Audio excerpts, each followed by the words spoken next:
Hey guys, Robbie here from CFSB Nutrition at CrossFit South Bend. Today we're going to talk about some general considerations to take into account when we talk about how to plan your meals.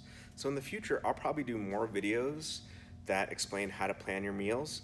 But one of the things I realized when trying to make this video is that the way I plan things isn't going to be the way you plan things.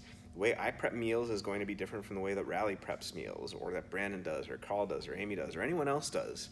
So what I thought would be more useful, at least to start, would be to talk about the general territory that we're all dealing with. We all are going to have to choose between planning it all out and winging it, cooking all meals versus pre-cooked, all those different types of things. So what I figured I'd do is give you a sense of the different options available to you, the middle ground in between them, and then what I do in particular. So let's start off by talking about these different categories. So I talked about planning, cooking, shopping, and variety.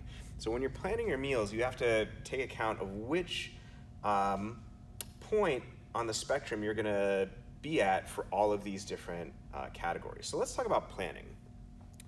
So with planning, you really have two different options that represent two ends of the extreme.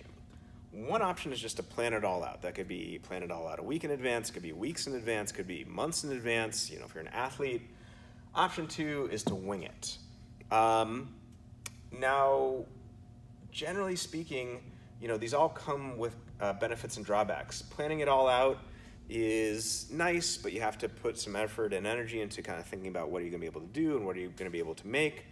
Winging it is nice because you get more fresh food, you get variety, you don't get bored, but damn, you better be really good at cooking and you better have lots of time and you better be okay with spontaneity when you get cravings, because this is really rough to pull off if you work or do anything or aren't independently wealthy. So you can mix this in, during the week, but it's a pretty good idea to have most of it planned out. You could have, maybe, 2 to 4 meals or something like that where you're like, I'm gonna wing it to get more variety, but generally speaking, you're gonna have to plan it out. So what do I do in particular?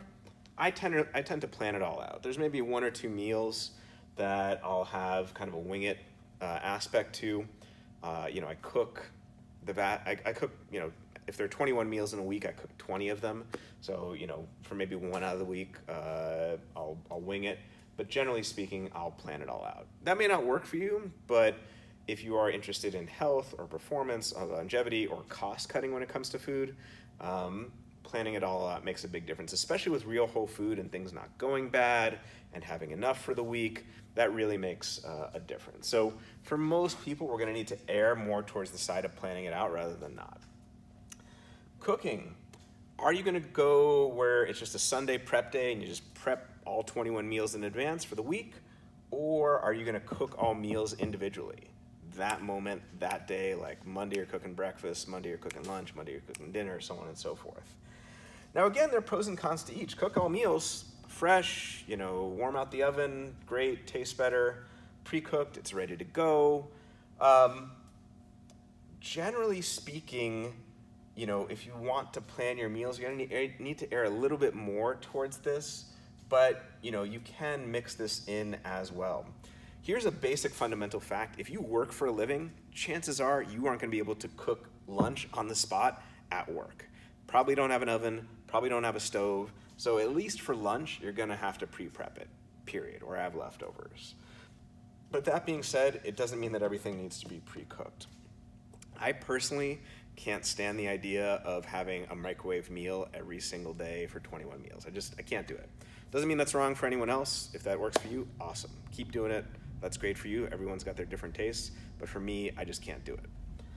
So, what do I do instead? I cook every single day, usually once to twice a day. If it's gonna be a really busy day, I will cook once in the morning and I'll put multiple sheet trays in the oven, and that will make up my, eventual lunch and post-workout and dinner. If I don't have as much of a busy day where I can actually prep dinner later on, then I'll cook twice. I'll cook once for breakfast, where I get a hot, fresh meal, and then cook again for dinner, where I get another hot, fresh meal. But for pretty much everyone who works or isn't independently wealthy, lunch is going to need to be, unless you have some unique schedule or something, going to need to be pre-prepped in advance. Okay. What about shopping? Well, we all have a choice between once a week and every day.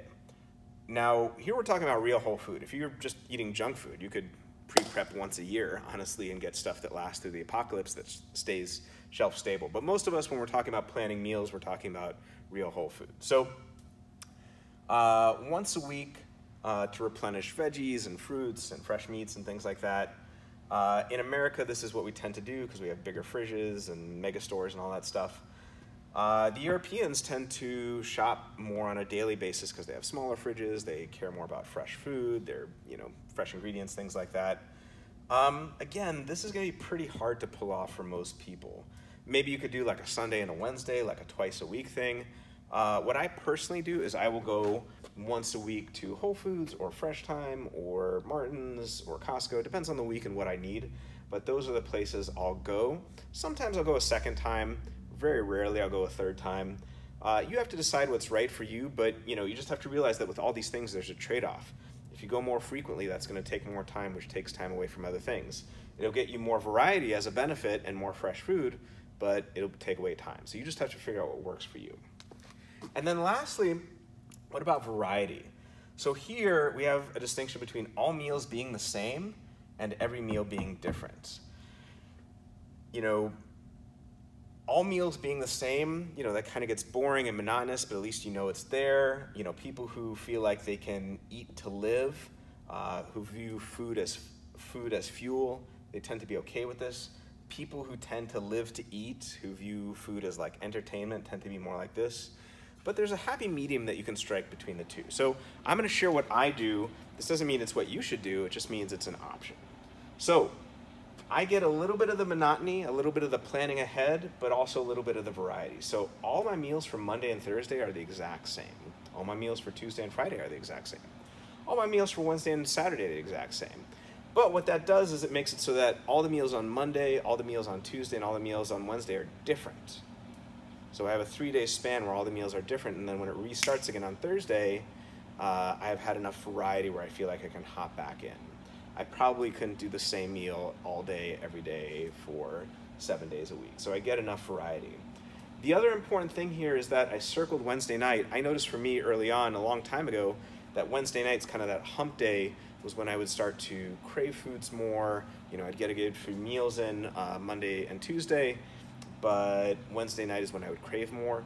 So now what I do is I schedule my meals on Wednesday night so that it's a meal that I really enjoy, that I'm really looking forward to, so that temptation to eat off-plan foods is not there as much as it previously had been. So for you, it might not be Wednesday night, it might be something else, but finding the easiest or the best tasting meal that can help you navigate those times is really, really important so you don't fall into the rut of every single meal being the same.